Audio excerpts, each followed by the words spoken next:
just some introductions and welcomes. So I'd like to welcome Councillor Phil North, who is the new local authority co-opted panel member for the Conservative group.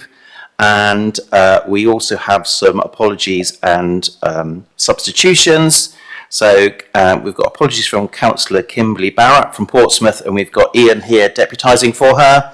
And we've got apologies from Councillor Tonya Craig from Eastleigh Borough Council, from Councillor Joanne Burton from Fareham, Councillor Stephen Hammond from Gosport, Councillor Karen Lucioni from the Isle of Wight, and Trevor Cartwright, one of our independent co-opted members. So members, first of all, do we have any declarations of interest to make as of item 2? No, thank you very much. Item 3, minutes of the previous meeting, which was in January 2026, pages 3 to 8 of our papers. They are attached. Are they confirmed as a correct record? Everybody agreed? Brilliant, thank you. Item 4, questions and deputations. No questions or deputations have been received for this meeting. Then item 5, chair's announcements. Clearly this is the last meeting of our municipal year, so I'd like to thank all the panel members that have been with us this year. And the only other thing to say, which I'm sure Donna will mention in her announcements, just to thank Donna for the invitation to go to her awards on Friday. As representing the panel as the chair, it was quite an impressive and motivating evening, I would say, to be amongst, I don't know how many of us, must have been 300, 400 officers, more than that, Donna? 350, go for somewhere in between, and their families and friends, just to see what everybody's done, whether they be members of the constabulary, from parish councils, from community groups, from volunteers, from specials. It was just amazing as far as what keeps the show on the road, is probably the phrase that I would say, and it was beautifully hosted by Donna herself. So let's crack on. Item 6, I'm going to invite the Commissioner to the front desk with her team for her announcements. So Donna, when you're settled, over to you.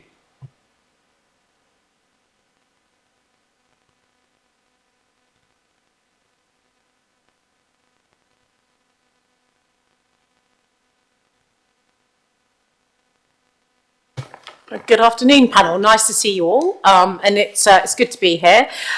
So we caught up not that long ago, so I haven't got as many announcements as I normally would have, but I will canter through them as quickly as I possibly can.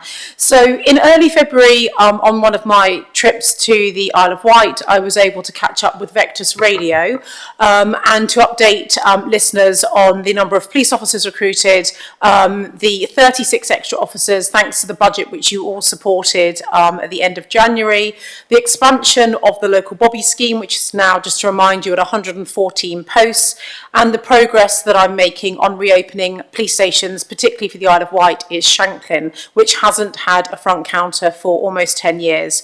I also gave them an update on the UK PAC performance, the UK Partners Against Crime, which you all know is our AI app which supports tackling shoplifting and retail violence against retail workers. In mid-February, I attended the Portsmouth Academy, one of the biggest schools in the centre of Portsmouth, to celebrate students who had designed an app called Safe Edge app. It was part of a National Schools Initiative programme, and it was designed to raise awareness of knife crime. And I funded the app development through my Violent Crime Task Force. Then, towards the end of February, I responded to the government, the government's new plans for mandatory support for children who are caught carrying knives. This is a really good piece of work the government are doing, which I very much welcomed, and I think the early intervention proposals that the government are bringing to tackle those children who are habitual knife carriers who then get involved in more serious crime is absolutely key. I did explain in my response as well that stretched services across local authorities as well as police forces in the country were causing concern up and down, as I say, the UK, but in Hampshire and the Isle of Wight we had seen a 27.6% reduction in knife crime over 2 years, which is one of the largest drops in the country, which is very significant. I then hosted my road safety conference, and I was able to announce over £350,000 worth of funding going into a whole load of initiatives. With the Chief Constable, we were able to lay out the new Fatal 5 road safety crimes that the force will be focusing on, which does bring into play for the first time the force having a very specific, proactive, targeted approach to tackling careless and reckless driving. I unveiled, as I say, £350,000 worth of initiatives, which are going on things. I think it's creating 6 new community speed watch programmes, better signage, the SID signs, traffic calming initiatives, speed cameras, and promoting better and safer and considerate driving through a number of charities who work across this area.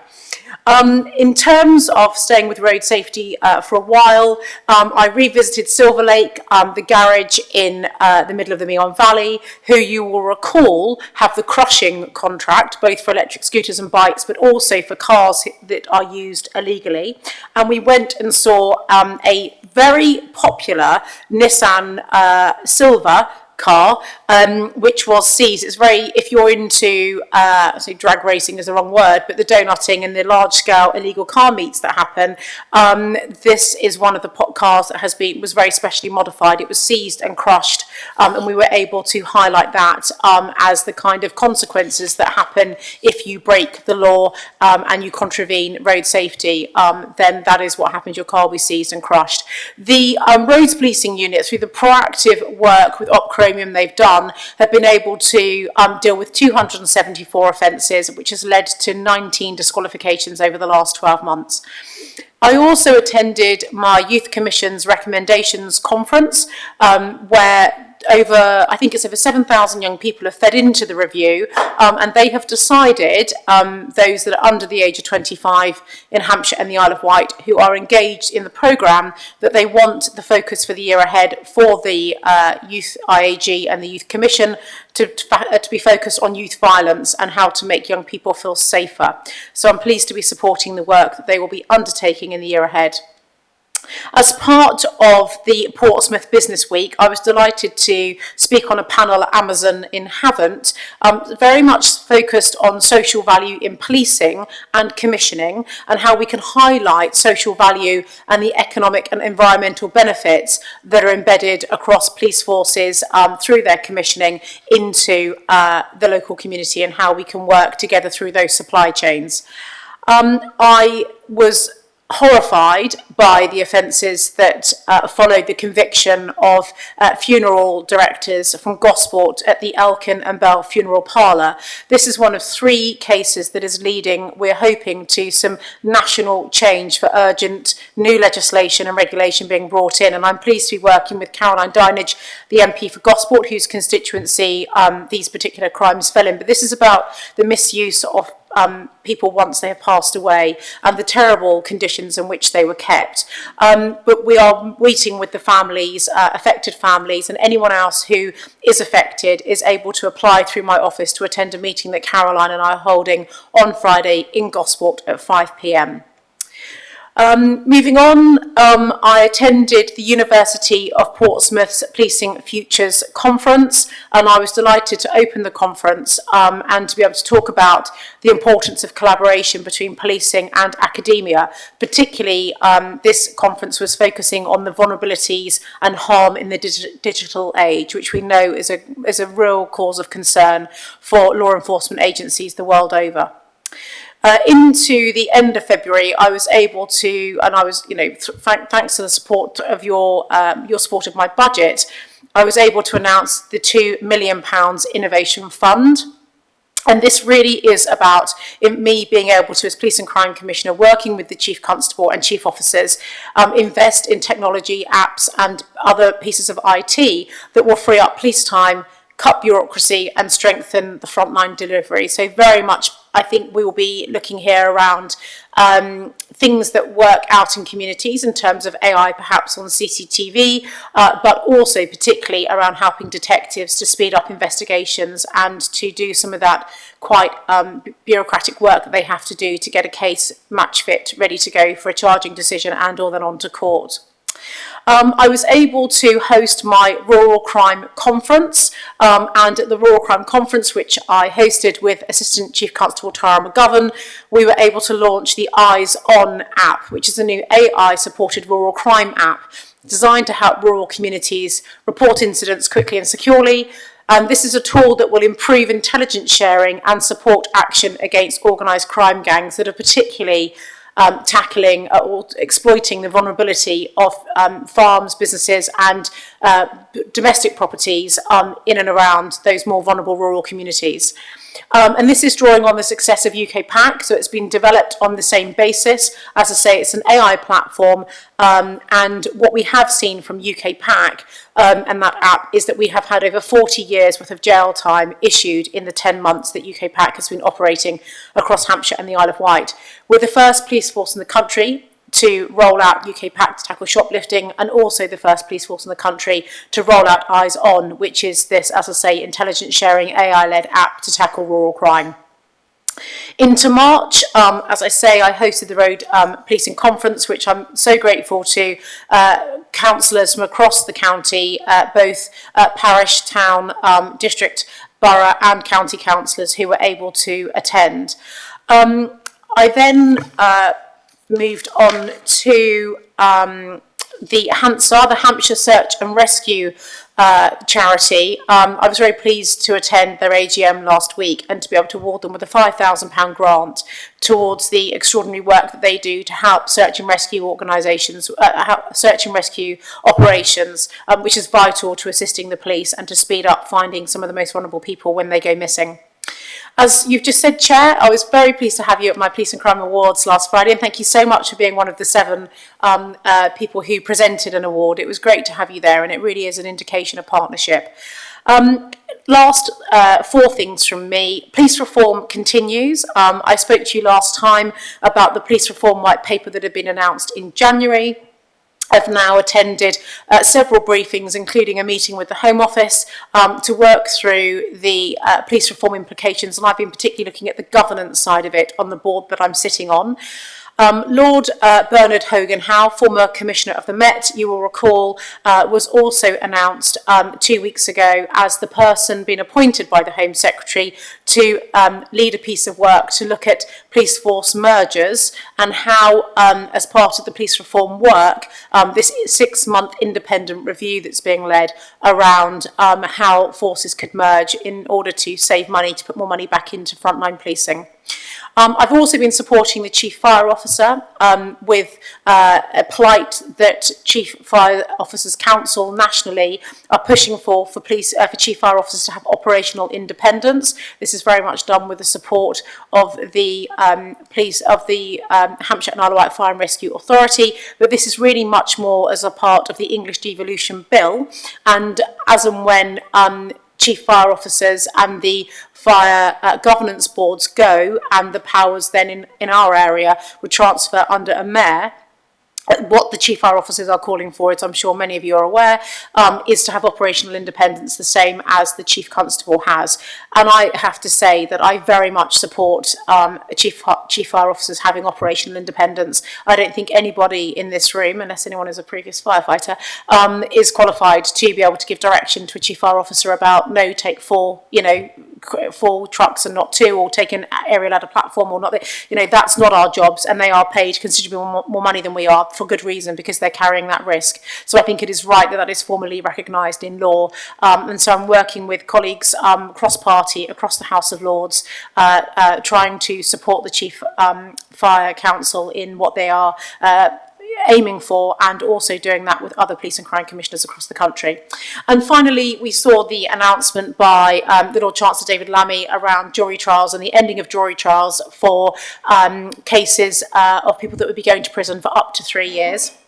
And this is obviously by way of trying to bring down the backlogs that are currently held in Crown Courts, but also Magistrates' Courts across the country. In fact, here in our area, our Crown Court recovery is pretty good. It's our Magistrates' Courts, which are far worse, whereas in the rest of the country that is the opposite way around. Magistrates' courts are better, and it is their Crown courts where they have backlogs. I am very concerned about the ending of jury trials for up to 3 years for the majority of cases that would go before a single justice on their own, a single judge, and I'm in the process of feeding that back in through formal reviews and other things. I'll leave it there, Chair, but as always, very happy to answer any questions on any of the announcements I've gone through with you today. Thank you very much, Donna, and thank you for letting us have sight of the majority of that, apart from the very recent stuff. I just wonder if there are any questions, typically of clarity. Luigi. Thank you very much, Chair. Donna, thank you very much indeed for that.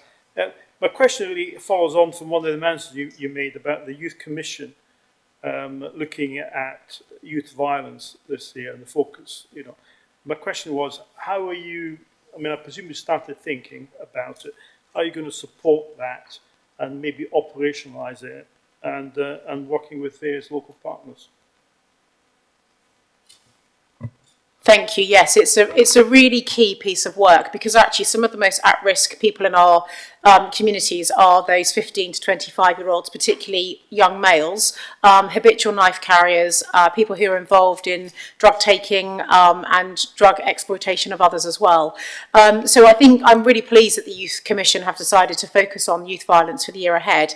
So what are we doing? Well, they meet several times a year, and that is coordinated in Deputy Police and Crime Commissioner Alex Rennie through his portfolio. So he's more hands-on with this than I am. They present the findings to me at the end of the year.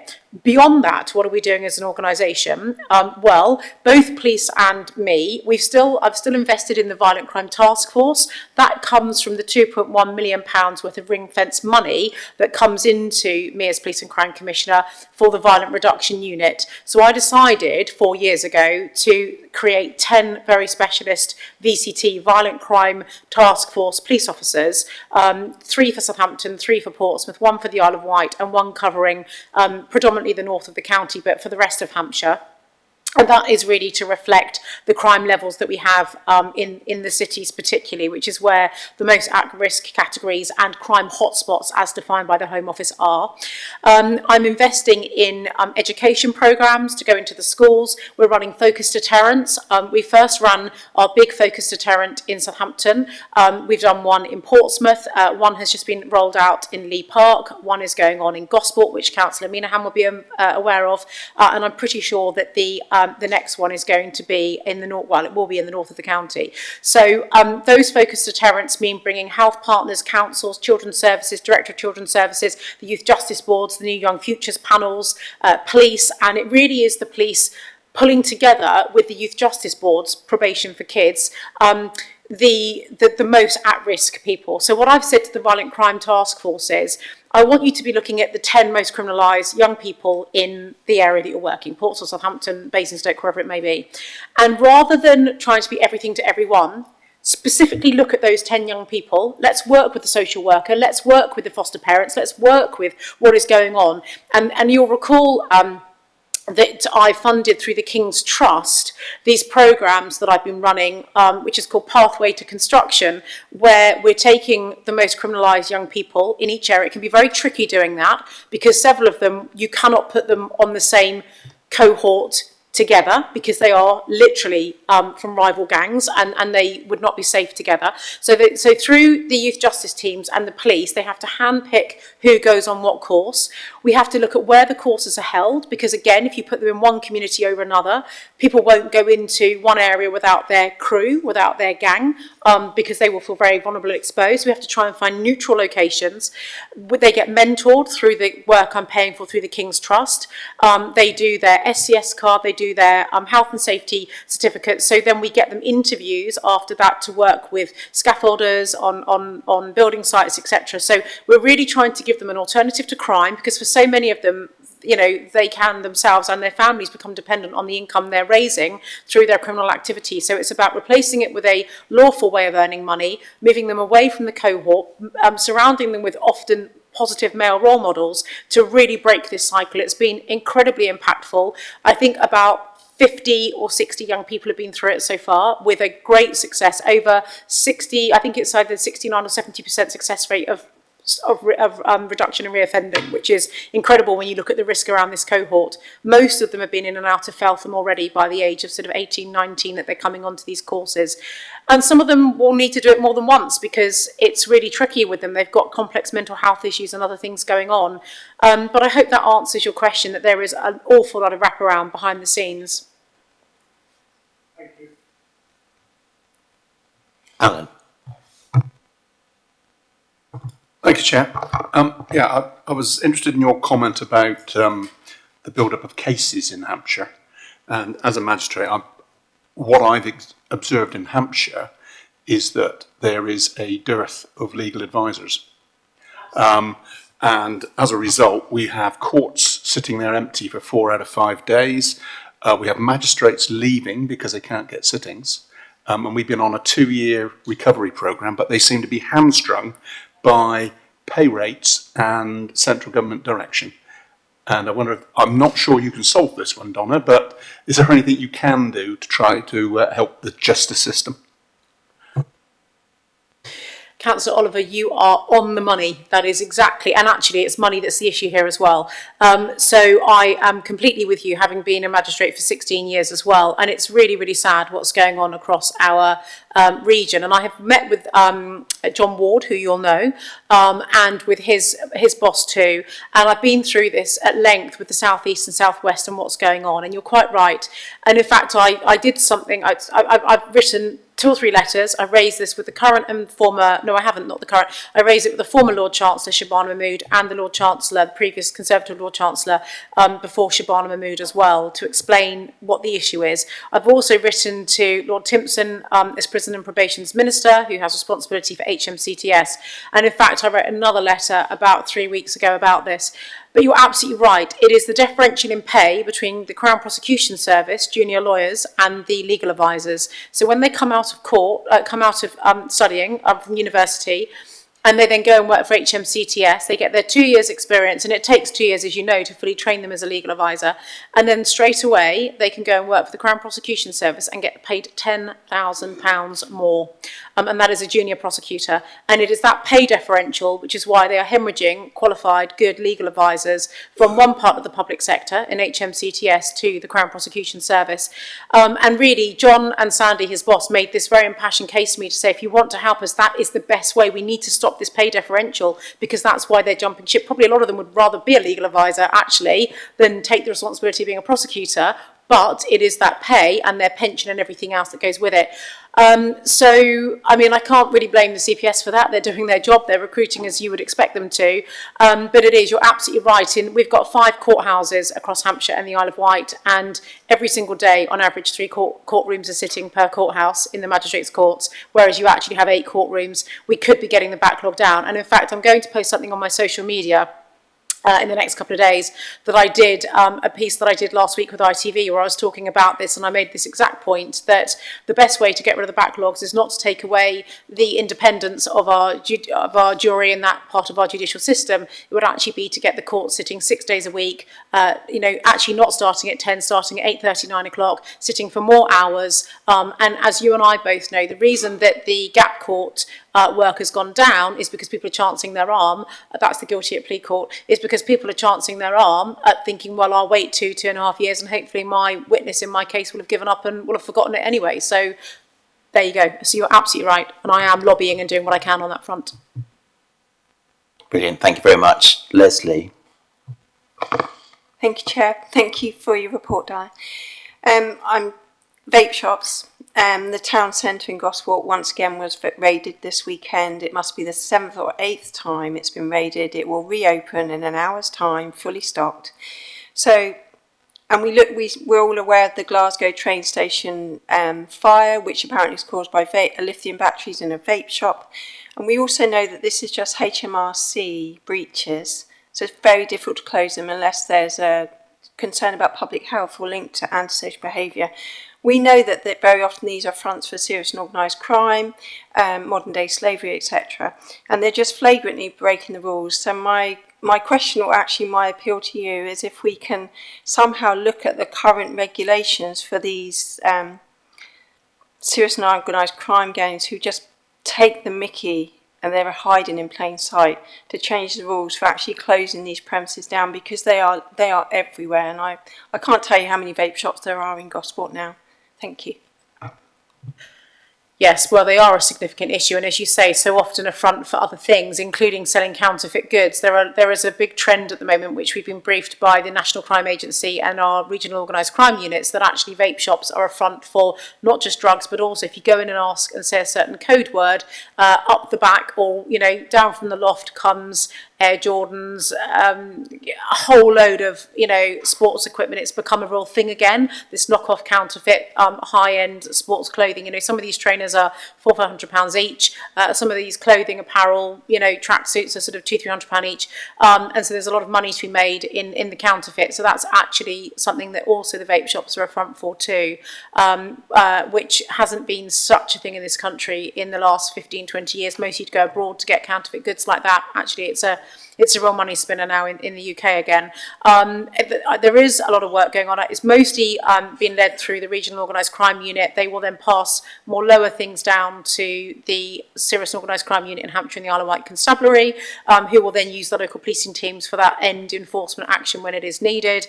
I will have a look at the, you're right, because how do we stop this perpetual cycle? If HMRC is a barrier, if health and safety executive through local authorities with licensing, it probably is a gap in the licensing regulation, isn't it? Because you don't need a license to be able to trade as a vape shop. It's a bit like Elkin and Bell with the funeral parlours, where anyone can open, any of us could become a funeral director tomorrow and open up and run it literally from your, you know, spare bedroom if you wanted to. And that is a problem. It's the lack of regulation. And I think the government are really listening to this. They're alive to some of these legislative gaps that exist. So I will have a look at that and maybe speak to someone in the region who is more expert on this clearly than I am, and see if they've got some wish list of regulation that they would like to have, and then I just need to find a willing MP to help me. So maybe back to Caroline again if they're all in your patch. But it's just a point of note, we've got one trading standards team for the whole of the South Coast. We used to have two, so I think some of it is the resource as well, because they tend to lead those raids assisted by the neighbourhood police, so they can only do so many raids. Thank you. Thank you very much. And I think finally the final question for Keir. Thanks, Donna.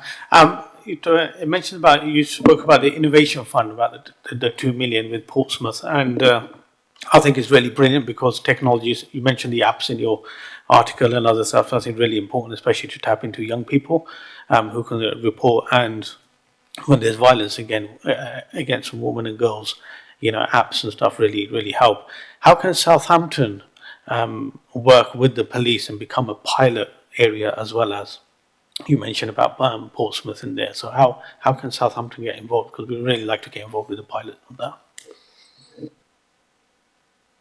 So the Innovation Fund, is that you're asking about the Innovation Fund? Yeah, so the Innovation Fund is £2 million, which is to fund, it could be the IT team bringing forward a bid to say, we've got this redaction tool to help detectives redact case files. It could be the Eyes on app for rural crime. It could be more, it could be a new form of ANPR cameras for the roads policing unit. So it's all sort of bits of software and tech like that. That's what the £2 million is for. So that is a pot. So I'm expecting those bids to be coming internally, not from external partners. It's internally. So if, for example, a police officer goes to a meeting and hears a colleague in Hertfordshire, and they are one of the best forces in terms of using tech, saying, oh, you know, the detectives up there are using this brilliant, you know, piece of AI that they've just invested £60,000 in, and actually they can put it over hours worth of footage in a nightclub, and you've just got to load in the POI, the person of interest face, and actually what it will do is pick them out wherever they go and track them all round and tell you exactly when they went to the toilet, when they came out, exactly what minutes, you know, etc. So this is not a pot of money that will be for CSPs, councils to bid into. This is very much policing focus for me to reduce bureaucracy and speed up the investigative process, or whatever operational policing aspect it might be. In terms of, though, coming away from the Innovation Fund and on to the council and the work that we can and are doing with you, I mean, Southampton City Council is really good at working with the police. You know, your Children's Services Department, your Young Futures panel that is being created, your youth justice teams, they really are on the front foot in terms of wanting to lean in with policing and be really proactive. So, you know, full credit to Southampton for that.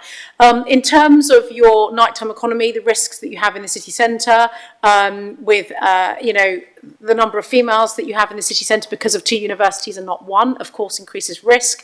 You've obviously got those parks in the middle of Southampton, which again add to that, and that's a crossway for the nighttime economy to where a lot of the student accommodation is, again.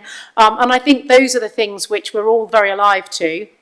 It would be great for the universities to be leaning in with this on this as well, with the educational stuff. I fund the street pastors, you fund the street pastors to be helping in that nighttime economy.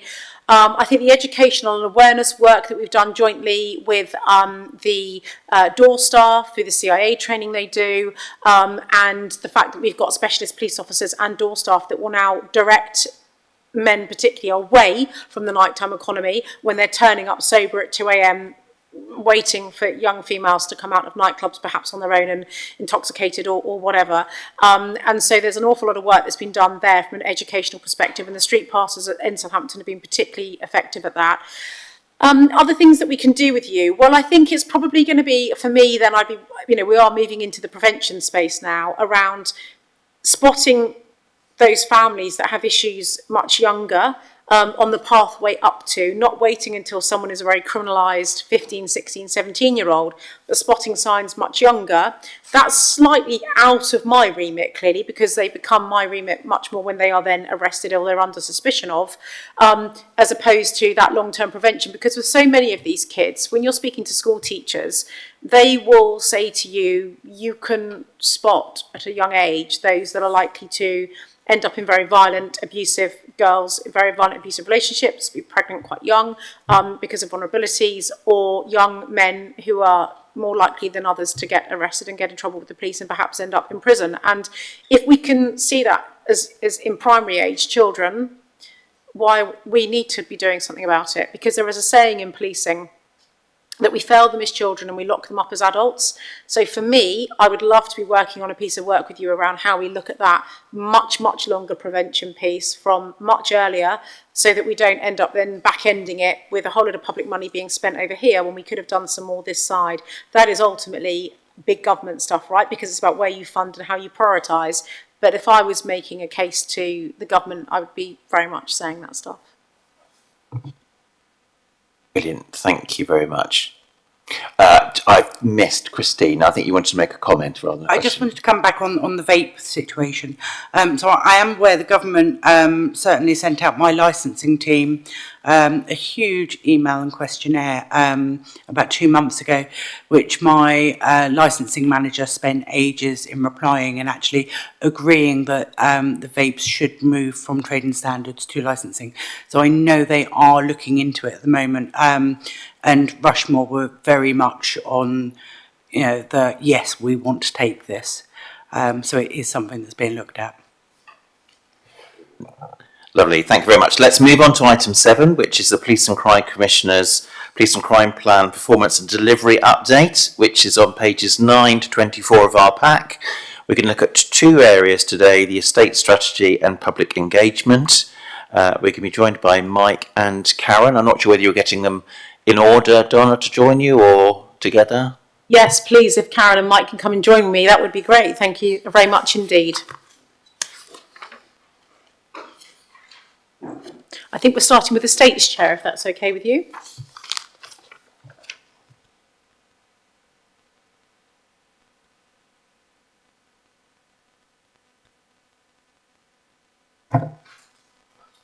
Good afternoon, Chair. Thank you. I think some of you might have been here a couple of years ago, the last time I came and spoke. But for those that weren't, I'm Mike Ottaway. I work for the Commissioner and I head up the Estates and Facilities Management function, working with the Constabulary in Hampshire and the Isle of Wight. Just thought I'd do a quick refresher on what our key strategic objectives were. So the Commissioner set that we were to open new police stations and front counters. We were to open a new call centre function in the Eastern Police Investigation Centre in Portsmouth. We were supporting the Constabulary move to their area model, NAM. We were to develop the Estates and Facilities Management function, which I'll come on to. We moved to a feasibility-led investment strategy, so we would use feasibility study to determine whether a building was suitable for investment, whether schemes were worthy of investment. And then we were to make changes to our commercial arrangements that were benefiting and supporting the OPCC in delivering various services and schemes. Since March 2024, when we published that, we've achieved a number of activities and actions in support of the Commissioner's requirements. So we have opened front counters at police stations in Parkgate, Tottenham, Portsmouth Central, Yateley, and by the skin of our teeth, Bishop's Waltham on Friday. So I'll throw that in. We've opened police stations in Cowes, Petersfield and Cosham. We've opened a forensics hub in Eastleigh at on the back of the site of the shared HQ with the fire service. We've acquired property in Alton and Fareham as part of our long-term investment strategy. We have transitioned the facilities management function from a session agreement-led arrangement with the County Council to an in-house function. We have secured a partnership arrangement with Atkins Realis in Southampton, who are our design consultants who work with us on the construction schemes and capital and revenue investment. We have opened new occupational health building at our training centre in Netley.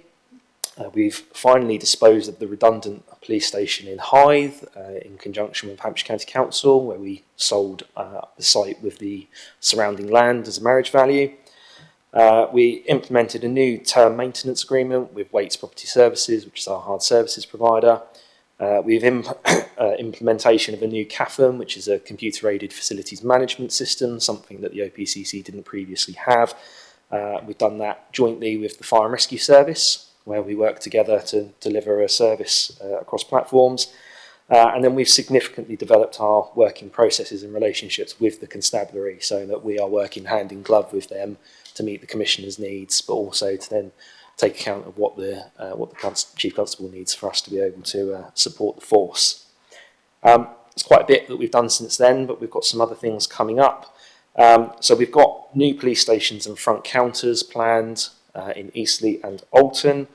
We've got the modernisation of existing front counters in Aldershot, Fareham and Andover. These are stations that haven't seen changes to the publicly accessible areas for about 20 years, so they're definitely in need of some improvement.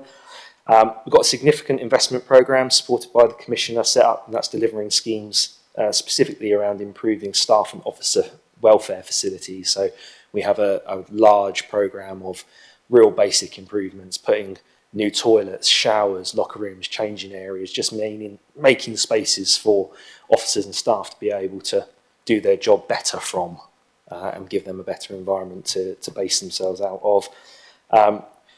We are working on the provision of a dedicated professional standards department hearing function to help make that a more efficient and effective service that the constabulary are required to operate. We are implementing statewide decarbonisation schemes to all of our freehold properties, so anyone who lives near a owned police station soon will start to see PV and other things land on the roof. We are on track now for modernising and reopening Gosport Police Station. That's been a major project for the Commissioner we've been working to achieve, and we're hoping to bring that back into public use early next year. We're also working on the modernisation of Southampton Central Police Station, which does include hopefully the successful cleaning of the outside of it, which is 15 years overdue. We're also planning significant investment into the training centre in Netley, which the Commissioner has supported, and then just further general refurbishment of the existing estate, again all aimed at supporting the constabulary and being able to be the best that it can. Looking forward, in further support of the Commissioner's deliverables, we've got some concept development which we're working on at the moment, which is looking probably beyond the existing strategy term, but as everyone knows, we have to be planning beyond that to be able to keep things rolling. So we are looking at a new fleet maintenance facility, possible relocation of the Winchester area, district policing teams and armed response unit, all within Winchester, just to provide a better location, and looking at different headquarters options for the future. Reimagining the Netley training campus as a comprehensive training venue for policing, almost taking it back to what it was designed for in the 80s, but actually making it fit for purpose for modern policing. disposal of remaining unfit property assets to reduce our maintenance burden. We spend quite a lot of money on some sites to keep them operational, and where we don't need to do that moving forward, we will look to make changes to reduce the revenue burden. We're investigating joint opportunities with the NHS through One Public Estate and the Home Office, looking at challenges around key worker housing to see whether there's anything that the Commissioner's Estate can do to support some of those initiatives. And then we're further developing the in-house facilities management capability to try and incorporate some functions from the constabulary, and then look at what a future outsourcing model of some of those facilities management functions might be to further provide improvements for the constabulary. That's a very quick rundown of 2.5 years worth of work, but happy to take any questions. Thank you, Mike. Yeah, just a few slides that covers an enormous amount, and I'm also conscious, I think it's worth saying that, Donna, when you came into office, I remember many conversations about the state of the estate as being one of the top priorities because it was in a state. So I think that we just need to make sure that we base our conversation on that starting position, which was only a couple of years ago. So let's go to some questions. Luigi.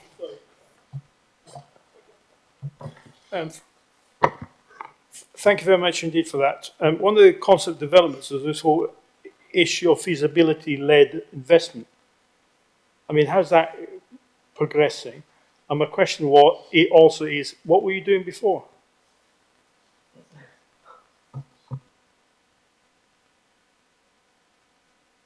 Yeah, Mike will come in a second. It has been such a game changer bringing on Atkins, hasn't it, to help us do the REBA 1, REBA 2, REBA 3, which you'll be aware of. You'll do this through your councils. What was being done before? Well, a lot of these things, both capital programmes and reactionary plan maintenance, your revenue budget and your capital budget type side of estates, was managed by Hampshire County Council for us. So we've brought everything back in-house, which has given Mike an opportunity to redesign the team and then issue the weights contract for the plan maintenance. So I set up a landlord's maintenance budget, about £2.5 million a year budget, just to, as Mike said, fixing toilets, showers, upgrading new boilers, fire systems, with 134 buildings that we have, lease and freehold. And then the capital budget stuff, the proactive stuff, is all that new police stations, major refurbs, blah, blah, blah. But do you want to just talk about some of the benefits of Atkins as well? Because you know more about that than I do, obviously. Yes, it's a really good question. So when I joined 6 months after the Commissioner took office, the arrangements were very different. And if I'm honest, I think a lot of the decision-making around investment was being done based upon who shouted loud enough of what the most urgent requirement was. So dependent on where the biggest fire was, that would determine on where the most energy would be put into putting it out. We've changed the way that we've approached that now. So we've engaged with Atkins Realis in Southampton, who are our consultant now. They deal with, they're a multi-agency consultancy, but it is very much around, we start with the can it, should it, rather than the it must. And actually, there's been lots of examples where we've looked at ideas and we said, well, maybe this could be done. We've done that initial viability, feasibility work, and actually we've come away and gone, do you know what, there's a better option here. Let's not invest in that. And then obviously it's then down to me to explain that to the Commissioner and the Chief and others around why that should be the case. And I feel like that's working much, much better, and we can now target where we spend our money with a lot more confidence than what we might have had experience previously. Brilliant. Thank you very much, Christine. Thank you. It's great to see how many police stations are being opened back up. If I could just talk about Farnborough. So my recent council meeting, we've just agreed our budget, which was presented in front of us while we were trying to agree the budget, was the opposition saying we need this money to open up Farnborough Police Station, agreed by Donna Jones. And I was like, well, you can't just bring it to the meeting that we're agreeing the budget. That you should have brought that to us, a couple of months ago. So we did turn it down. But I also said, we need to have conversations around, I want more than anything to have a police office counter. And it's great that I'm being told you're willing to do it. Fantastic. But my police officers, my 2 police officers, are saying there's no one to man it. So I think we need to have a conversation around, that's great if you're willing to subsidise it, and they said that it was just we needed to put 5,000 towards it. Okay, well, one way or another, I will look to find that if it is actually feasible. There's no point having a counter if nobody can sit at it. Yeah, so slight apples and pears. I'll explain it to you, Christine. So if we have a police station with a proper front counter, like in Basingstoke at the PIC, for example, the Police Investigation Centre, the police officers do not get involved in manning that. There are police staff members who work for a different team, nothing to do with the neighbourhood policing team or the 999 responders, completely separate to their management structure. And the front counter staff are located often across 2 different police stations. They'll work 3 days one, 2 days at the other, or if it's a big police station like in Basingstoke, they'll work full-time at that front counter. So that the police wouldn't know what the resourcing is and they don't get involved in any of that, police officers themselves. Then you've got the other model, which is probably the one they're alluding to more for the sites that I perhaps think the council might be looking at for Farnborough, is where you have a neighbourhood drop-in base. And so, for example, in Sway, in the New Forest, Sway Parish Council said to me about a year ago, we've got a little bit of space in our town council building, parish council building, sorry. We don't really need it. We're really happy if your neighbourhood policing team want to use it, that they can just come in here, they can meet with young people in here, they can run awareness courses, bike tagging, they can do whatever they want from this space, and we'd love to have them in and out of the parish council. And that's where then the local bobby, the local neighbour police officer, the local sergeant will use it as their drop-in base and engaging with councillors and other stakeholders. So that then does become the local policing team that will be saying, oh, well, we don't, we have enough, or we don't have enough resource to man that. What we say with those, what we call neighbourhood drop-in spaces is, it's down to the local inspector, chief inspector, so your district commander for Rushmore, to make a decision about whether or not, if they've got a local bobby there on a Monday and a Friday, or a Monday, Wednesday, Friday, or that's a local policing decision on how they manage that. So in Farnborough, we do already have police resource in Farnborough. I'm going to defer to Mike in a minute, who'll take you through that.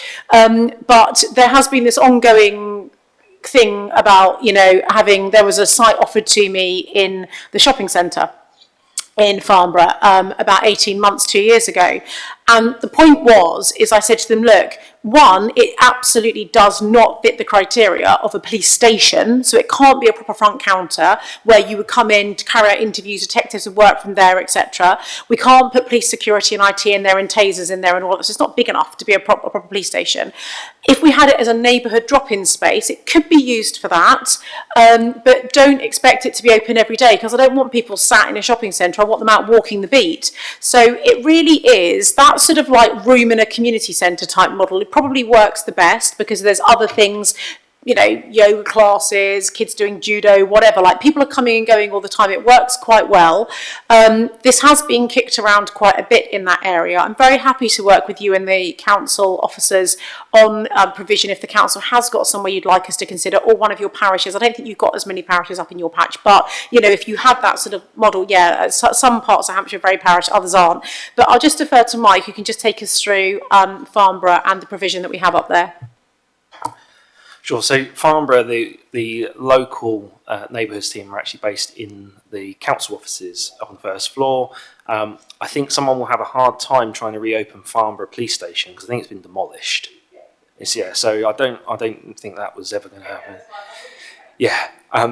So within the area, so we've got open front counters. There's not one in Farnborough, but we have got one up in. There's one in Yateley. The next nearest one's probably in Aldershot. So there's 2 up there. But yeah, it's just the nature of back in between 2013 and 2016, 17, when all those changes were made around austerity to sell police stations, come into sort of co-location, which was the right thing to do at the time. Obviously, as Don's just explained, it really doesn't work when it comes to the practical elements of having to set up a police front counter. I'd be very happy to take people around the new ones that we've done and just actually explain every element of that has been designed for a reason. It's around public safety, officer safety, staff safety, about making sure that we can achieve best evidence. It's all these things go into it, and it's really difficult to do in a space that we just don't own. So that's a lot of where we've been. just one more thing for me, Chair, if I can. My pledge, if you remember, when I became the Police and Crime Commissioner, I was looking at the estate stuff, was that every district council area would have at least one police station with a front counter. And so what we've been doing over the last 2 years with the 8 new police stations and front counters we've opened is making sure, and the easiest one in your patch was Yateley. Now, actually, it's right on the edge of your borough, so it's not ideally placed, but from our perspective, to make sure there's at least one place that as a member of the public, if you want to go and speak to the police, you don't want to make a phone call, perhaps you're on the autistic spectrum disorder, you don't want to talk on the telephone, that's not your thing, you really would like to communicate with someone face to face, there is somewhere that you could go. It's not an ideal location, but it was able to be stood up quite quickly because it was a freehold building that we owned that had previously had a front counter. So we're working our way through, but almost everywhere now has got at least one building, and where we can and there is need, we will obviously clearly look to do more than that as well. Thank you. Yeah, I'll email you for further conversation on that. Thank you very much. Now to Alan. Thank you, Chair. You know what I'm going to ask, because I've just come hot foot from the residents' meeting in Fleet, which you thankfully attended last year, and you made certain kind of comments about the Fleet Police Station. Now, I know you've been outbid on 3 sites already, but I was interested to see in the strategy papers there was not a mention of Fleet as in the town, rather than Fleet as in maintenance. Is it still in your strategy or forward plan?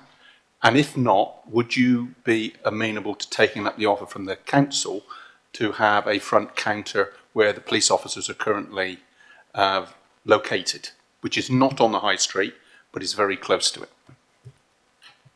If you'd asked me that question a year ago, or 2 years ago, or 3 years ago, I would have said no. We're getting pretty desperate now in that the reason I wanted a high street location, actually it's not even about a high street location, actually high streets can be a bit of a pain when it comes to police stations, and they're actually more expensive as well. It's about visibility. I just want police stations, any new ones we're investing in, to be in the most visible and accessible locations they possibly can be. Actually, the accessibility of your council's good, but the visibility, not quite so.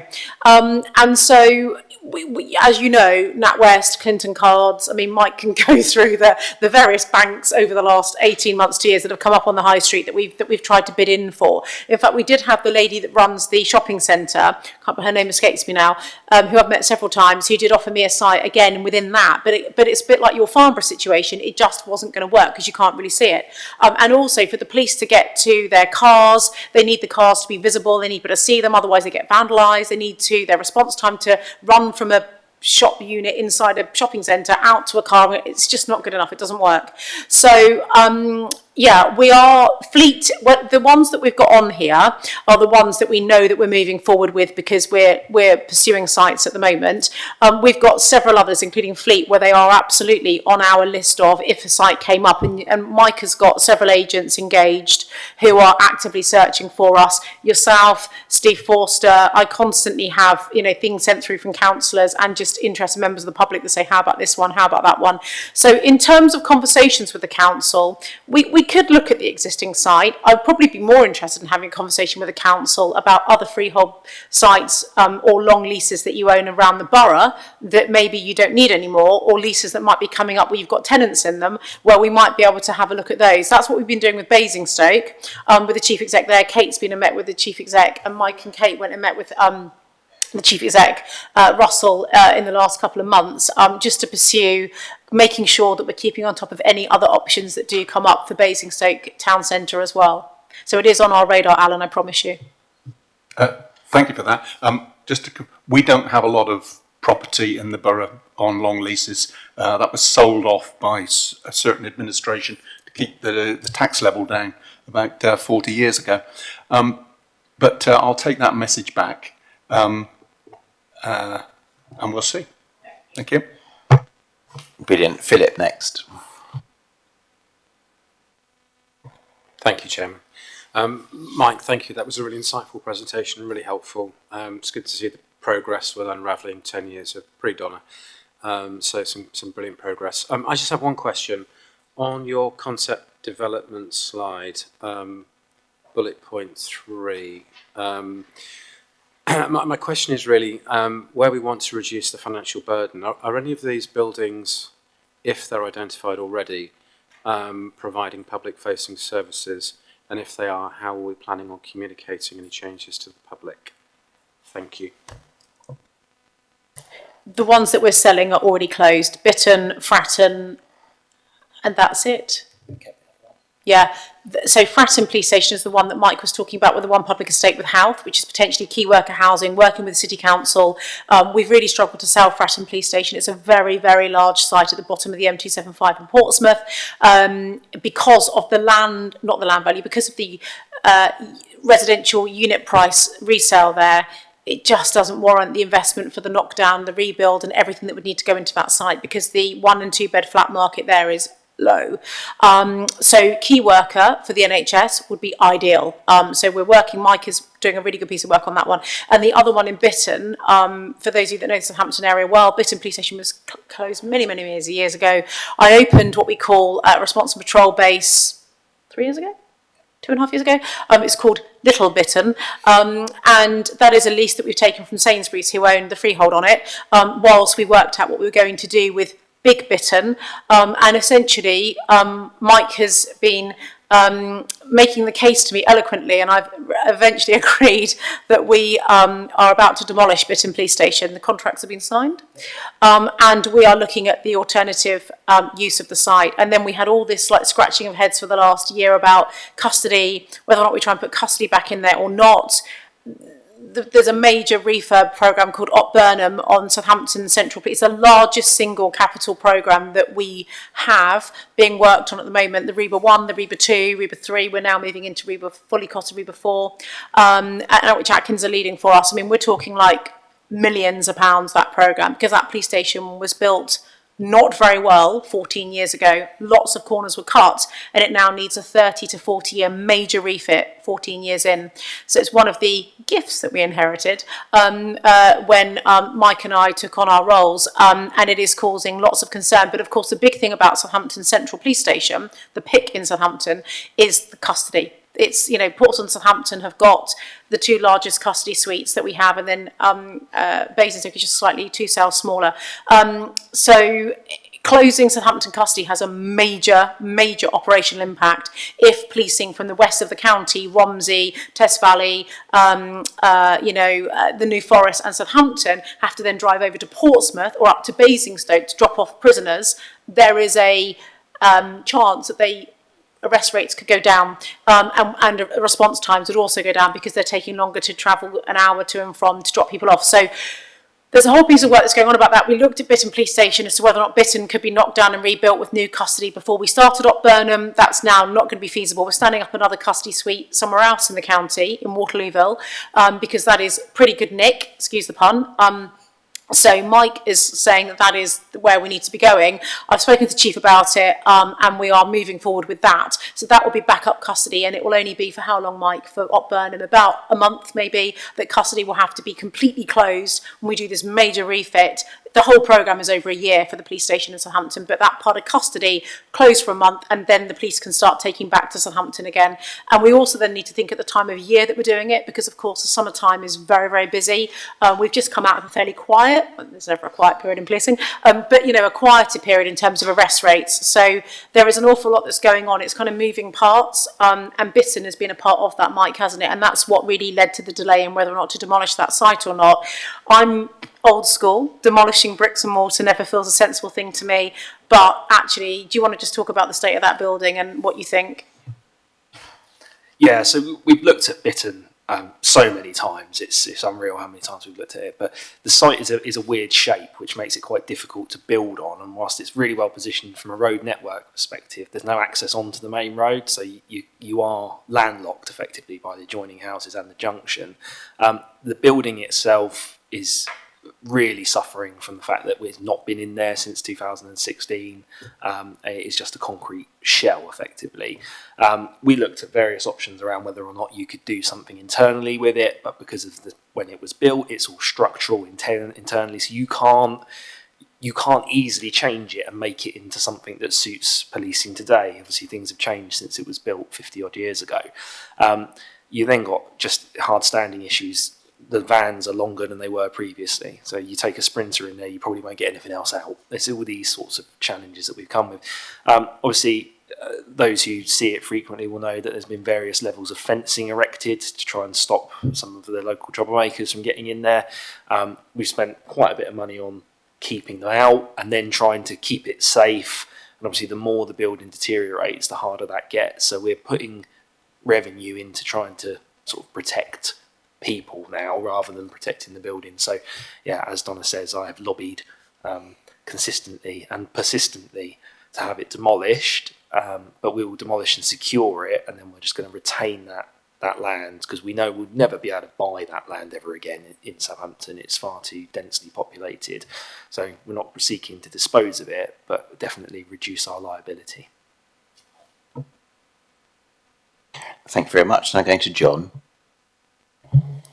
Mike, I just want to take up your offer to visit one of your recent developments so I can better understand what options might exist in Basingstoke. It's certainly my view, and I think I've heard it expressed by Donna before, that our pick is in the wrong place. In terms of police visibility, it's really not doing what it could do.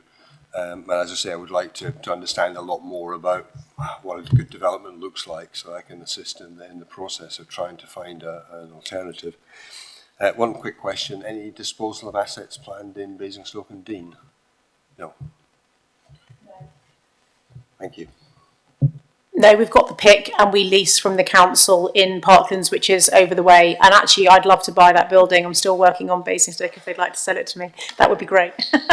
Or any other building that comes up in that area. I think there's a queue for that particular building. I can't see any other questions for you. Oh, sorry, Leslie. Didn't. Thank you. Thank you, Chair. Gosport Police Station, good to see, and I hear that construction will start in June. There seems to be a breakdown in communication. People are not happy, Gosport, and I'm sure other police stations are saying that they're not getting a custody suite. Obviously, the serious and organised crime, the change in proceeds, I think it was proceeds crime 2005, changed the powers of arrest and circumstance of arrest. I just think there is a bit of communication to explain to people why we do not need so many custody suites, because so many suspects are dealt with outside of custody, because obviously the powers to detain are not necessary. And I think that's really lacking to the public, because they feel that they feel that not having a custody suite is really a massive oversight. Am I articulating that for you? Thank you. Well, I agree with the public. So I can't really explain it because I don't agree with the decisions that were made 10, 11 years ago by my predecessors. I would not have closed custody. I would have cut money in other ways. I would not have reduced frontline. I would not have closed police stations. I would not have got rid of our custody suites. I think if you have detectives, I mean, you're a police officer, Leslie, right? If you have detectives, you have people nicking people in that town, they know who their people are. They're not driving 30 minutes out of Gosport over to Portsmouth, dropping them off. You know, you're taking them out for half of a whole shift if they arrest one person in Gosport, and they have to take them to Hilsey to drop them off to the Portsmouth Pick. If you're in the New Forest, in Lymington, in Lyndhurst, in New Milton, and you're going into Southampton, rush hour, it's just inefficient. It really is. The problem I've now got is that to reopen custody across all of Hampshire, I'd have to freeze recruitment, police recruitment, to do that. And actually, I think out of the two burning bridges, our biggest issue is still not having enough police officers, not having enough people walking the beat, not having enough response officers to patrol. I'm still on that treadmill of trying to get to the 1,000 plus 1,000 police officers. We're getting there. I'm hoping that in the next year, 18 months, we will be at the golden number that I set out when I'm determined by the time that the Office of Police and Crime Commissioner goes, that we will be at that 1,000, because that was my promise to the public. I feel very strongly about it. So I wish if money was no object, I promise you I'd be opening custody up everywhere, because look, I don't care what any police officer says, if you can drop someone off within 10 minutes at the nick and get back out on beat, you're going to do it more than if you've got to drive an hour, then sit in the waiting pen for an hour, then do your paperwork. It's just not what they became police officers for. So I can't explain the decisions of my predecessors. I don't agree with the decisions they made. I think they made the wrong decisions. They should have cut other things and not cut the front line and not cut buildings, and that's why I'm trying to redress it. Brilliant, thank you very much. I was just going to thank you for that, because that's a stark change from a conversation we had not so long ago as far as the state of estates. Donna, before we move on, I feel the need to ask you a perennial question. Estates isn't always the responsibility of the commissioner. Many commissioners leave it with the constabulary. I just wonder whether it's still your view it's the right place.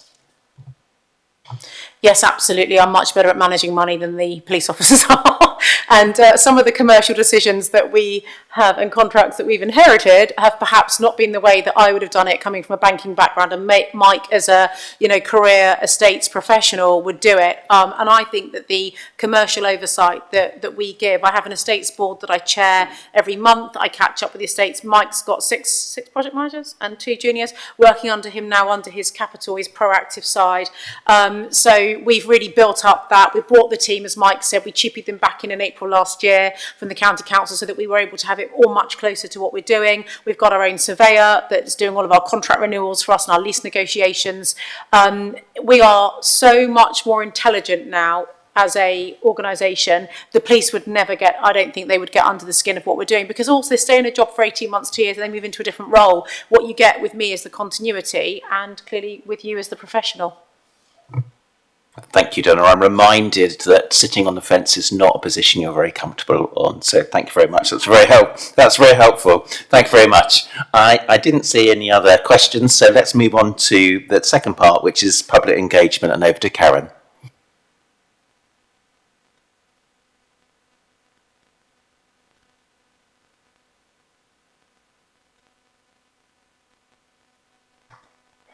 Thank you, Chair. So looking at public confidence, this first slide compares the same 9 months of April to December from 2022 to 2025.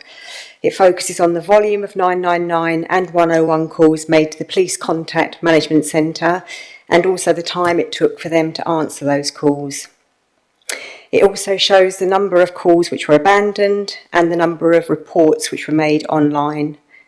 So if you look back to 2022, 999 calls answered in under 10 seconds was at 84.7%. And to the current time, this has risen to 92.6%, with the average speed to answer accelerating from 11 seconds to 3 seconds. In 2022, 101 calls were answered in 8 minutes 16 seconds, and this has sped up to 2 minutes 54 seconds by December 2025. This slide compares January to December 2025. Sorry, Karen, we've just got a... Sorry, if I may, can you go back to the previous slide? Right, because that tells a story in itself. And before we start getting into the detail, I'd like to ask a couple of questions, if I may. So over the last couple of years, basically we haven't really made that much progress in terms of either the 999 calls or the 101 calls. My question is, why? Is there a particular problem? Okay. The second question I've got is this thing about the 101 calls, percentage answered within 10 minutes, okay, is 90%. That basically means that you got 10% which aren't answered within 10 minutes. And again, is that a structural thing? Is there a specific reason for that? Because these are the things that the public will really focus on more than anything else. And I'm supportive of the great strides that have been made, because I think it came on here on the PCP on 2023. Basically, they went to Netley to look at it. It was a disaster. Thanks. Thank you very much. So just to answer your questions, the abandonment rate back in 22-20, this is where we see the real success, is that 33% of calls were being abandoned, and that is now 11%. What we know with that 11%, to answer your question, which is a very good question, is what's happening with them? Well, actually, through the software that we now have, which is a new system called... It's run by Salesforce, the IT company that you'll know, and I'm trying to think of the actual name of the program itself. It will come back to me in a moment. Means that through those 11%, we know that about 8.5 to 9% of those calls is because the recorded message, when you're waiting for those 2 minutes and 54 seconds, says to you, actually you can go online and report this online, and we can actually track how many of those 11.6% calls that phone 101 and then put the phone down go online. We can work that out. So that is really helpful. So the actual percentage of people that are phoning and just giving up, maybe because they were on a motorway, saw an accident, then they come off the motorway and they think, oh, do you know what, someone else has probably reported it now, and they just don't bother phoning back, is under 2%. It's a very small amount. So through our new Salesforce software, we're able to track that. The abandonment rate at 33%, that was before we were doing the recorded message of please go online. Those were genuine abandonments, which was really not great at all. In fact, when I first arrived, that abandonment rate was over 40%. So that 22-23 is actually slightly improved from where it was in the 21-22. In terms of the call wait times, that 8 minutes 16 in 22-23, well, actually, the highest levels we were getting at its peak, I mean, bearing in mind that's the average, was actually over 42, 43 minutes, which is absolutely disgraceful. Now, the highest levels are at like 7 or 8 minutes on a really bad, busy Saturday night. But actually, that 2 minute 54, that's been at like 2 minutes 30 pretty much every week since Christmas, so it's just gone up to 2:54. We had quite a busy week over the last, so that particular at the end of that year, which drove it up slightly. But yeah, the abandonment rate's got better. The call wait time is reduced by 3/4 from 8:16 to 2:54. The national average that everyone's aiming for is 3 minutes, so we're under that. So I'm very happy with that, and our 9s have always been pretty good. Yes, can I come back? So the percentage answered within 10 minutes is 90%. So what you're saying is that due to the fact that when the system is being stressed, there's going to be quite a few, which is going to be 10%. Right. Are we likely to see any improvement in these figures? And what do you think we should be doing, you should be doing in terms of improving them? Thank you. Yeah, the national target the Home Office want to see is 101 calls answered in under 3 minutes. Some forces have set that at 3.5 minutes. We've set it at 3 minutes. We're a bigger force carrying more risk. And the 90% is the target the Home Office take as being acceptable for your time to answer in 10 minutes or less. So we are within that remit of that. We are not out of kilter. Do I think it's going to get much better than where we are? Well, I opened that new call centre in Portsmouth because you will recall me saying to you before about the Southampton employment market on the call centre being flooded. That has really helped. We were also carrying 85 vacancies, if you remember, out of 285 FTE posts. So we were carrying a massive chunk, almost a quarter of the positions were just vacant. So we were hemorrhaging staff because it was such an unpleasant place to work, because you had to book 1 day's annual leave, you had to book over 6 months in advance. It was ridiculous. So that's all got a lot better. I don't think right now the performance is going to change dramatically from where we are. The only thing that may help this will be when we get more technological improvements like the £2 million Innovation Fund. If there are more apps that come through that mean that more can be done, like using the chatbot we've invested in, we have our digital Bobby, and the digital Bobby was launched in January. And so I do think that the next lot of stats that we bring to you on the 101 and the 999, you will see some improvements in that. You haven't seen them yet because we only brought it in January, but I think over the next 12 months you will see some improvements, but we've already done that. So from what more can I be doing? I think investing in the most up-to-date software to help the call handlers with the typing, complex, note-taking, those sorts of things. Karen. Thank you very much. This slide compares January to December 2025 with the same time the previous year. The most recent year is presented in black and the previous year is in light blue. And this clearly shows that police are attending more Grade 1 and Grade 2 incidents every month of the year compared to the previous year. There's also been an increase in Grade 1 and Grade 2 incidents compared to the previous year. For example, there were 81,177 Grade 1 incidents between January and December 2025, and that's 15,984 more than the previous year. Here you can see a breakdown of police community engagement from July to December 2025, and that's broken down to every district, borough and city. 5,355 community engagements were recorded in those 6 months, and there will be many more times that the police have interacted with communities outside of what is logged here. This chart on the left in blue includes the findings from the Precept Survey 25-26, which had 4,155 responses. This shows that the crimes which respondents felt impacted them the most where they live to be antisocial behaviour, vehicle crime, residential burglary, frauds and scams, and drug taking, drug dealing. The chart on the right in green shows actual crimes reported to the police, and you can see their differences between both.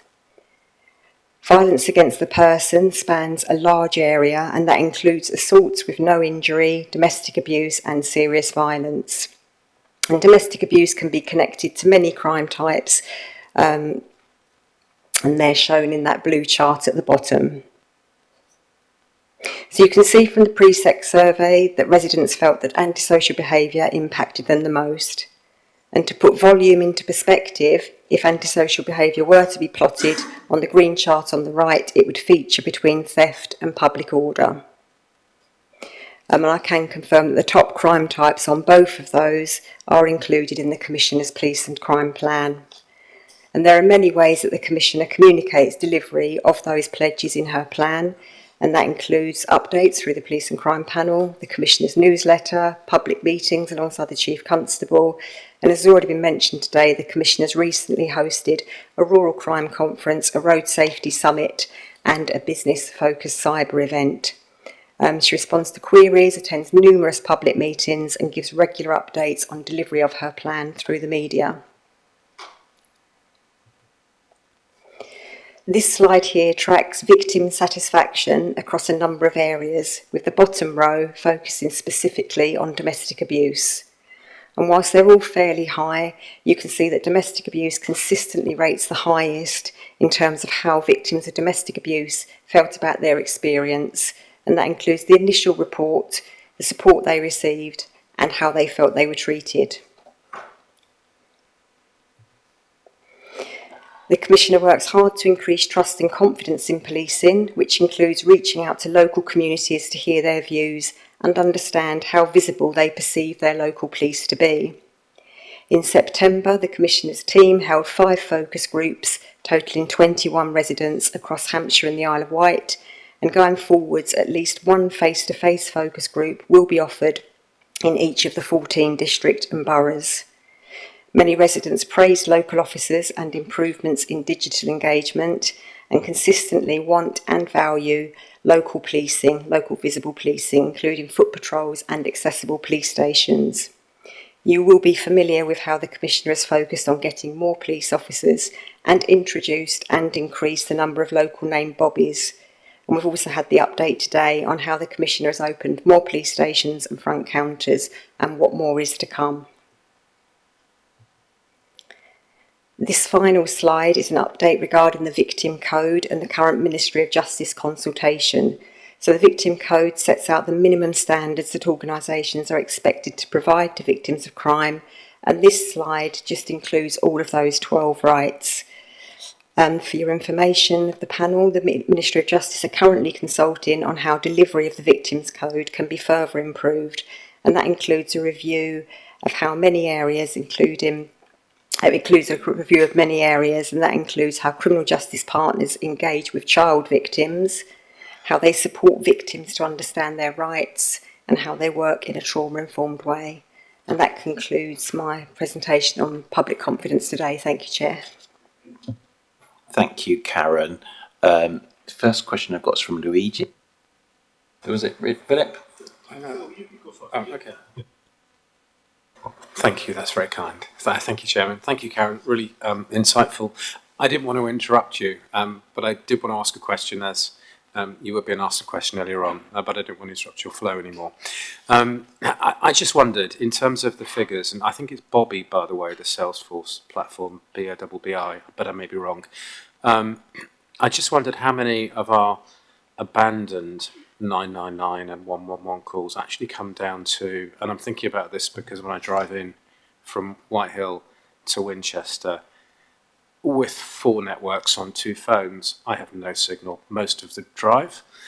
So I just wonder whether the figures, whether the KPIs, whether Bobby gives us details on actually how many of those calls that Luigi was talking about actually are down to abandoned calls. and actually how much work factor that involves for the contact or call centre, because I imagine in each of those cases they then not only haven't got the call, but they then have to try and ring back when and if that person actually gets a phone signal back, because that presumably creates a huge amount of work. And actually, whilst you were talking, Gemini very kindly told me that of the 101 abandoned calls nationally, the average is 10 to 25%. So I think our figures are pretty good. Anyway, thank you. Thank you, Chairman. Yes, in terms of our performance, we are doing well. We're one of the top forces now in the country. I think we're rated 4th or 5th in terms of our 101 call performance. The programme is called CMC 101. For how you track those that put the phone down and then go online. The digital Bobby is our chatbot. So if you go onto the Constabulary website, it's how you can report a crime without actually going onto a website. You can just do it on the chatbot instead. That's our digital Bobby. That could also be Salesforce as well, though you might be right about that. But the other programme that I was referring to is called CMC 101, Contact Management Centre 101. And in terms of the dropping out of signal, I mean, I'm sure it does happen. I'd have to raise that with Chief Superintendent Simon Dodds, who is the head of the Contact Management Centre, to ask him if he knows the black spots across the county, because they do exist, as you know, and you sadly have to travel through them clearly. So I'm sure that will, maybe on traffic stuff, if you've seen an accident and you're calling, I would imagine a lot of people probably are stationary when they're, if they're calling for something other than traffic related, it will probably be when they're at home or at work or whatever. Brilliant. Thank you very much, Luigi. Thank you very much indeed for that. Antisocial behaviour is a real nightmare. If you ask, well, I mean, as you know, us Liberal Democrats do surveys, and we ask people, crime, and invariably it's antisocial behaviour. But actually, when you look at the police data, there isn't that much, in terms of recorded crime, and that would be reflected as well in the British Crime Survey as well. Okay. That does worry me, and I think maybe there's a different different bar between what the public perception of antisocial behaviour is and what the police is. And sometimes people might think, oh, there's 3 or 4 young people hanging outside a court, for example, around my corner. They'll regard that as antisocial behaviour, still there at 10 o'clock, whilst another person may take a completely different view. So I think that is probably useful to investigate a bit, because I think that, it's a problem. It might help communication. Now, this is also linked to this issue about the focus groups. If you've only done focus groups involving 21 people, that is not a lot, okay? And I'm delighted to see that you intend, holding a lot more, okay? Because I think that they need to be used to sort of hammer down these particular things, okay? Hundreds of years ago, when I was a young officer, Northamptonshire Police were the first people who introduced, this is back in the 70s, 80s, the first police force who actually played about by asking the public what crimes were important to them. Okay, and that was completely different to what the actual police officers thought. Okay, and I think it'd be very, very useful in terms of driving some of these focus groups to say, I understand exactly what the differences are. And there may be, public education in terms of what antisocial behaviour actually is over it would be very, very useful. And one of the primary things of antisocial behaviour is e-scooters, okay, which are a nightmare in Andover. Thanks. Thank you very much indeed, and you're absolutely spot on. Your background and your profession, obviously, you talk from a lot of experience here. It is that anomaly between the crimes that actually are the most at risk and put communities at harm the most versus those that people have the most fear of and are most concerned about. And you're right, antisocial behaviour is not one of the most serious crime types in the police force, nor is it one of the most voluminous crimes. Actually, domestic abuse is the largest crime type, as I said to you before. that actually occurs in any police force in this country are frauds and scams. But they are so underreported because most people just delete the email, delete the text, hang up the call when someone's trying to phone you to say that I know that you've just had a water leak, and you're like, no, I haven't. Antisocial behaviour, it is that absolute fear and apprehension, as you quite rightly say. What we do through the office is we have the focus groups, as you know.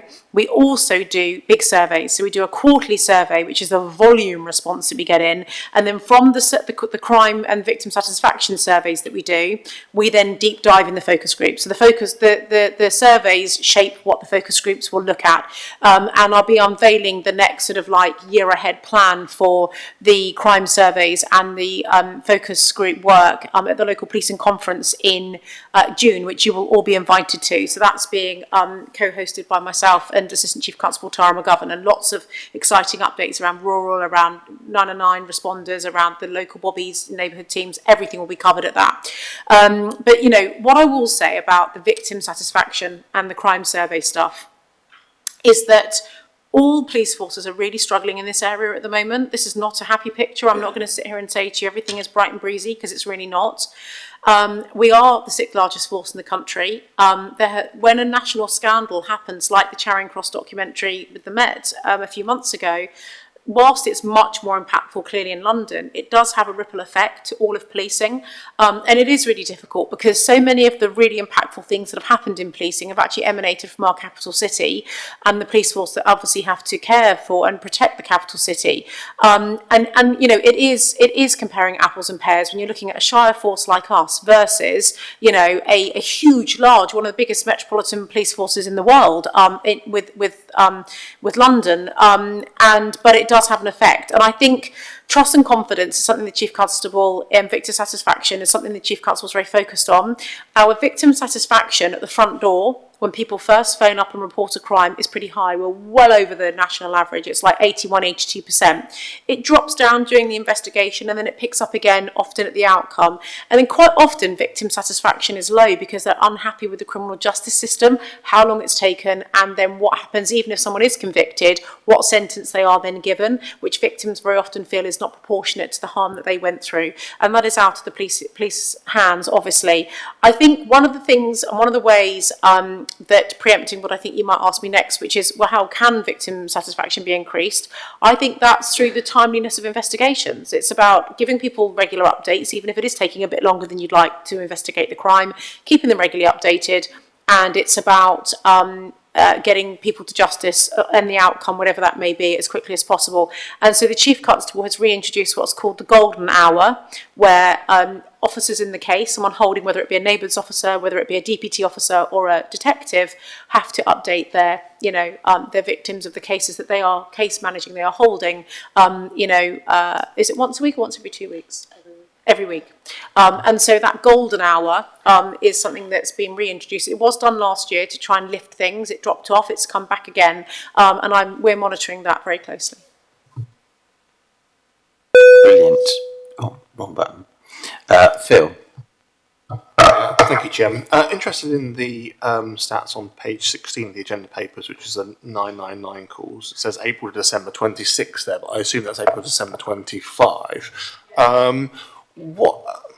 Is there a particular reason why the highest number of 999 calls is in the month of July and the fewest is in the month of August? Apologies if that's a basic question. I'm new to the panel. And then just a question in relation to 101 as well. And obviously we've had some questions around that already. But I note that that's also out of hours line for highways, emergencies, trees down, flooding, etc. So do you have a breakdown in terms of the particular reasons why people phone 101? And has it increased in terms of those sort of weather events and named storms recently? And does that tie into any of the stats that you're presenting? Thank you. Yes, August is definitely an anomaly, isn't it? Because the busiest months of the year for the force are July and August, because it's the summer holidays, it's when kids are out and it's when things are going on. I will defer to Kate. Do you know why that happened in August last year? Yeah. I don't specifically know why August last year was lower, but there is seasonal trends, and even people who commit crime sometimes go on holiday. So.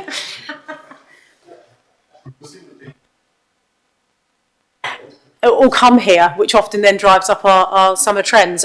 The other thing as well is that what I should say is that you will see from the stats that Karen went through towards the end, which was around the demand on the, actually no, it was at the beginning, sorry, the number of calls that have been coming into the contact management centre.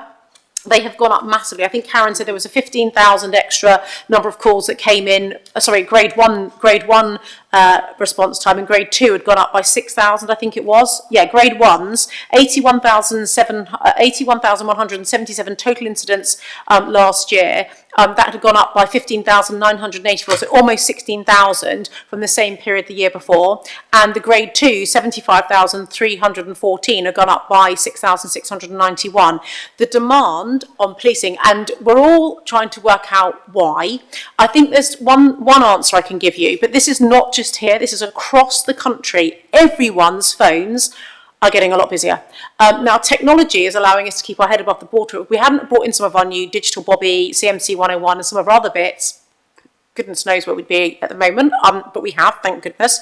But everyone's scratching their heads. I think the protests have in some ways caused some more demand. When there are large protests, people phone the police and say, who are all these hundreds of people walking through Southampton city centre? Who are these hundreds of people walking through Portsmouth? It does make people feel a bit uneasy on occasion, so we have had some of that. I think we've just got more people and more complex people living in the county as well now. We've got lots of children that are being cared for by local authorities. You will all know that are going missing a lot, and that causes a lot of demand. Is there anything else you wanted to come back on that, Kate? I think we also see calls that are diverted where that people can't get help from other services that might be best placed to help them. So there's a lot of diversion of health issues that come through to policing now. Brilliant. Thank you very much, Leslie. That's been answered. So, Richard.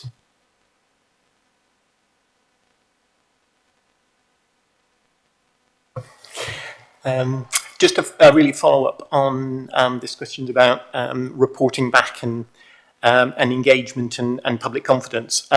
We obviously have in place now this strong reporting back to the victims of crime through the process. We've had some issues locally in Winchester around open drug use and open drug dealing, and we're getting sort of we're pushing that obviously members of the public should be reporting anything that they see. We're getting some pushback because, of course, they do not get any feedback because they are not the victims of that crime. And anecdotally, obviously, we've been able to provide them with stories that actually what's been done has actually provided intelligence that has allowed action. So we can tell them that actually to keep reporting. But I was wondering what could be done more centrally and through what you're doing so that we can encourage people who are not the victims of crime but who are seeing crime to report and feel that that's being listened to. Richard, is that mostly councillors or your bid, or what's the most common type of people that are not getting the updates they need?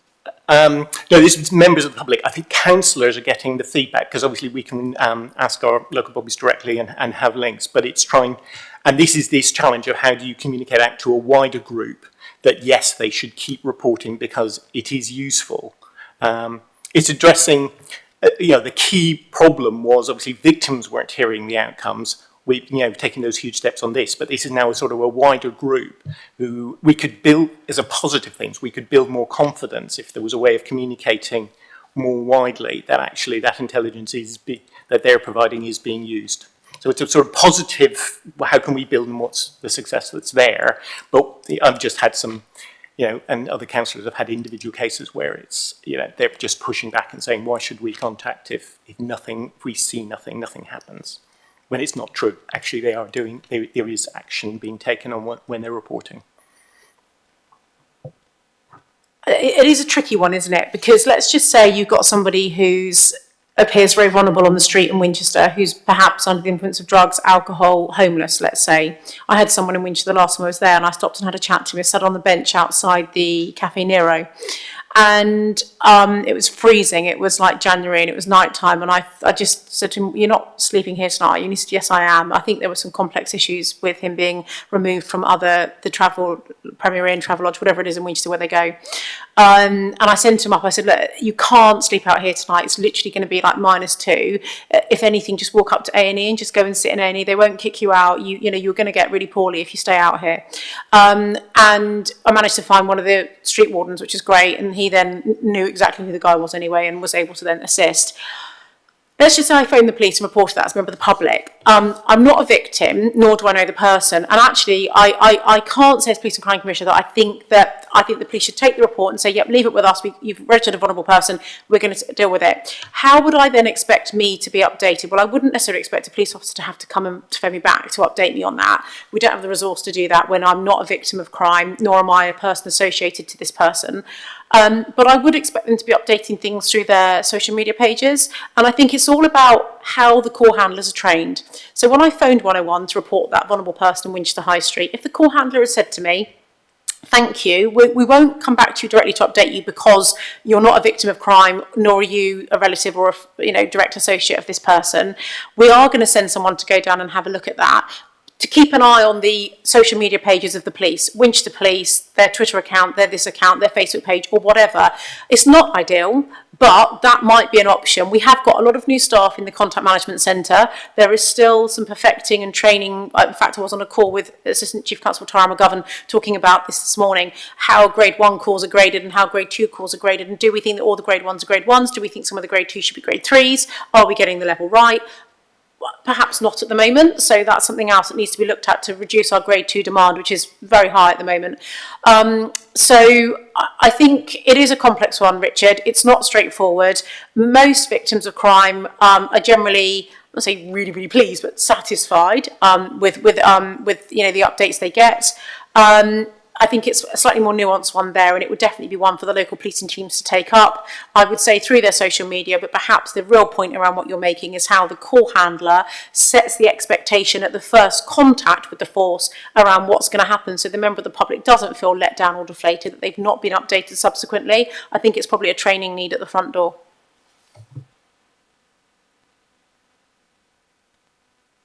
Takeo.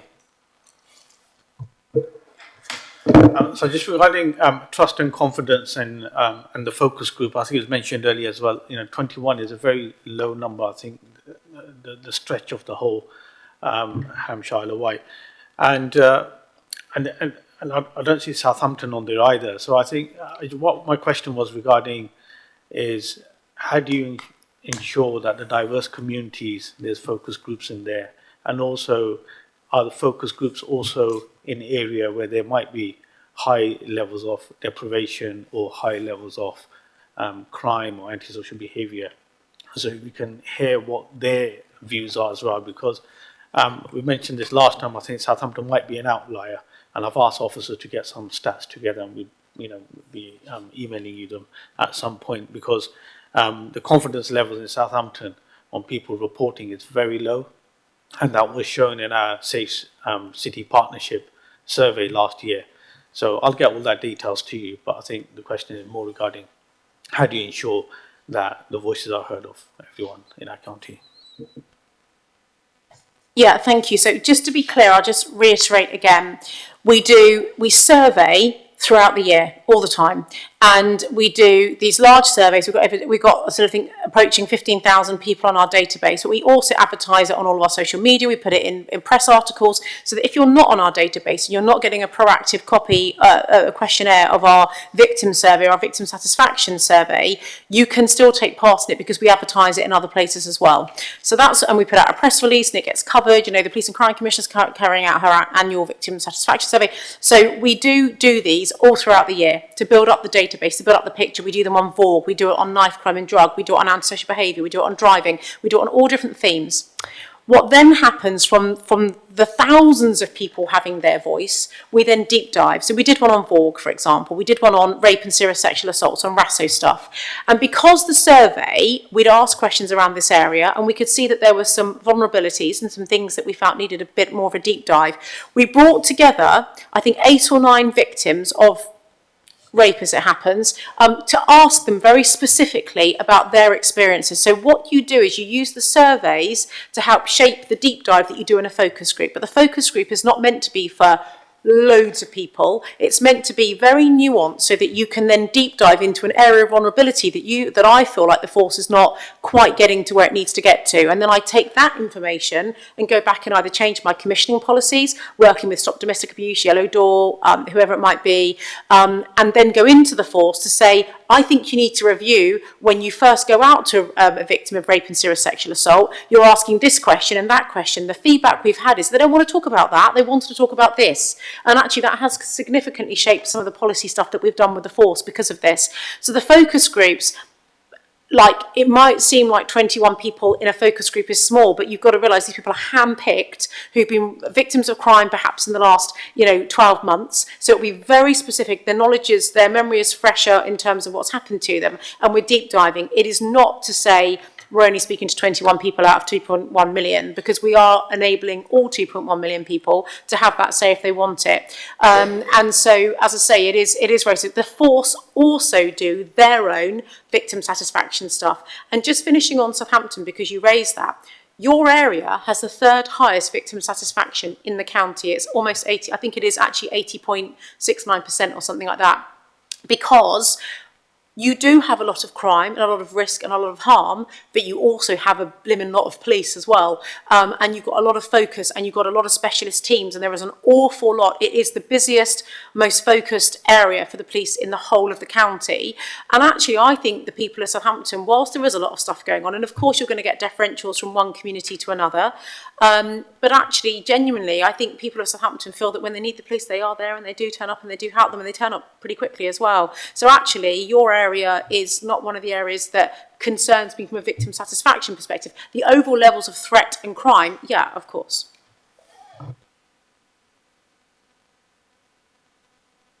Checking, I don't see any other questions. So just to thank you very much, Karen, for all of the information. It instantly got us asking some questions, which is brilliant. And Donna, just to thank you as well, to thank your team, because of course that's the end of that particular item, unless there was anything else that you wanted to say, Donna. Brilliant. Thank you very much. So panel, we'll now be going to item 8, which is the work programme on pages 25 and 28. You'll see the current work programme. It has some additional proposals for July onwards. We've got some additional scrutiny for retail crime in July added. We've got a couple of extras for October, which is regarding information connected to the national policing priorities and police reform, and some more rural crime in October, and then some additions from since our last meeting for the January and April meetings. January, of course, being the preset, and also coming back and visiting the public engagement data, and then in April connected to commissioning and road safety. So do members have anything else they want to add in the light of anything that's been discussed today to add to the work programme? Luigi?